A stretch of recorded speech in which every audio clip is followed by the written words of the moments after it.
खूबसूरत लड़की जलपरी की कहानी। Mermaid story in Hindi. दोस्तों, वैसे तो जलपरी का कोई अस्तित्व नहीं है, लेकिन फिर भी कुछ रिसर्च जलपरियों की कहानियां बताते हैं। यह भी उन्हीं इवेंट्स से प्रेरित होकर यह कहानी लिखी गई है।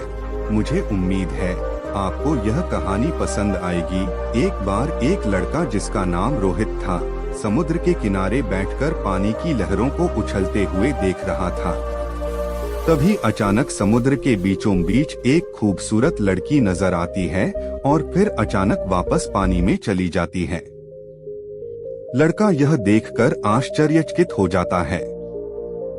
वह भागते हुए समुद्र के नजदीक पहुंचकर चारों तरफ नजर घुमाकर उसे देखने का प्रयास करता है, लेकिन उसे पानी के अलावा कुछ दिखाई नहीं देता।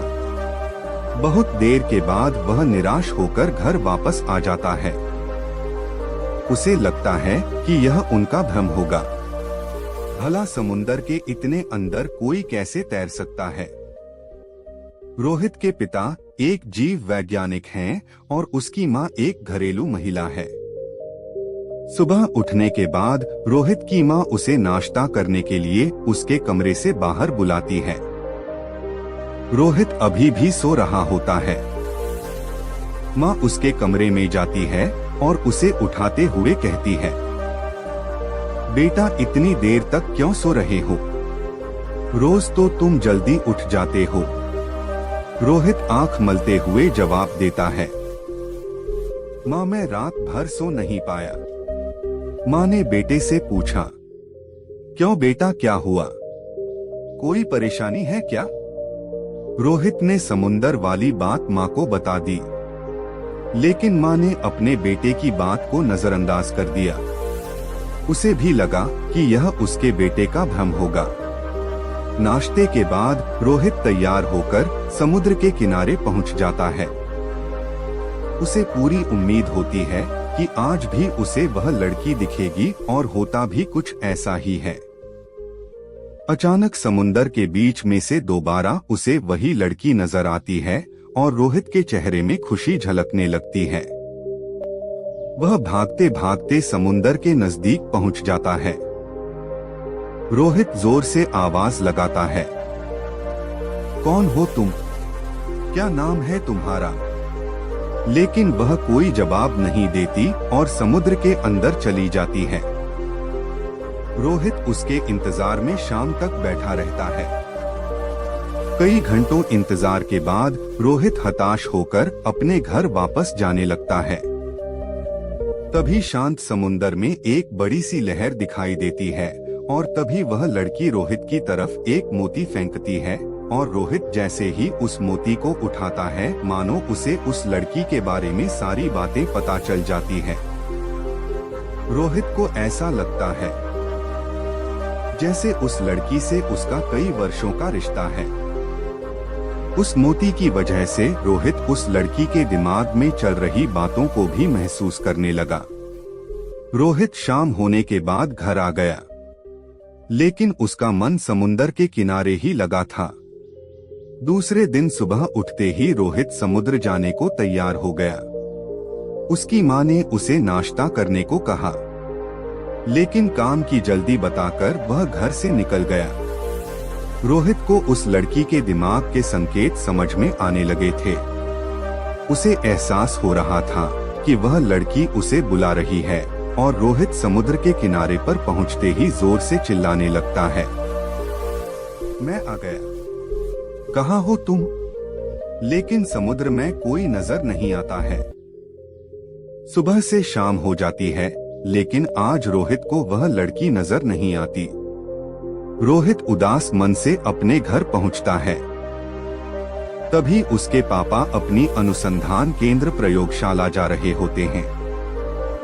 वह अपने पापा को बाय कहता है और अपनी माँ से जाकर पूछता है, आज पापा इतनी रात को अनुसंधान केंद्र क्यों जा रहे हैं? तभी रोहित की माँ बताती है, अरे अभी उन्हें उनके प्रयोगशाला से फोन आया था। तभी तुम्हारे पापा ने बताया कि समुद्र के किनारे एक जलपरी मिली है, जिसे रिसर्च सेंटर लाया गया है। रोहित के दिमाग में पहले ही ऐसे संकेत आ रहे थे कि लड़की कोई मुसीबत में है, लेकिन रोहित को नहीं पता था कि वह लड़की एक जलपरी है। लेकिन यह खबर जानने के बाद रोहित अपनी बाइक उठाकर अपने पापा के अनुसंधान केंद्र प्रयोगशाला पहुंच जाता है। अनुसंधान केंद्र में बाहरी किसी भी व्यक्ति को आने की अनुमति नहीं होती, लेकिन रोहित इतने बड़े वैज्ञानिक का बेटा है, इस वजह से उसे अंदर आने दिया जाता है। रोहित अंदर पहुंचते ही अपने पापा से उस जल परी को देखने की जिद करता है। रोहित के पापा उसे डांटते हैं, तुम इतनी रात के यहाँ क्यों आए हो? यहाँ उच्च स्तरीय बैठक चल रही है, तुम यहाँ से जाओ। लेकिन रोहित अपने पापा के सामने हाथ जोड़कर विनती करने लगता है कि उसे उस जल परी को देखना है। आज से पहले रोहित ने इस तरीके का व्यवहार नहीं किया था। उसके पापा को कुछ अजीब लगता है और वह रोहित को अंदर ले जाते हैं, जहां उस जल परी को रखा गया है। रोहित जैसे ही अंदर पहुंचता है, वह जल परी कांच के टैंक में चारों तरफ तैरने लगती है। रोहित उसे देखते ही समझ जाता है कि ये जल परी वही लड़की है जो समुद्र के किनारे उसे नजर आई थी।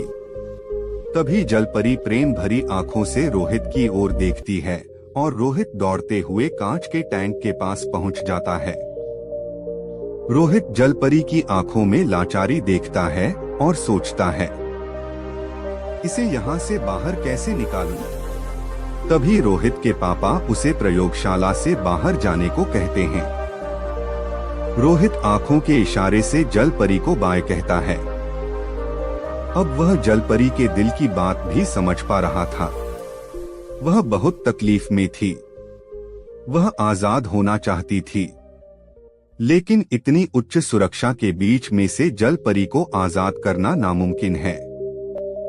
रोहित का एक दोस्त इंटरनेट हैकर होता है, जिसकी मदद से रोहित साइंस वैज्ञानिक अनुसंधान केंद्र प्रयोगशाला का कंप्यूटर एक्सेस करवा लेता है, जिससे उसे पता चलता है कि जल परी को अगले ही दिन दूसरे राज्य भेजा जाएगा और साथ ही रोहित यातायात का नक्शा भी देख लेता है।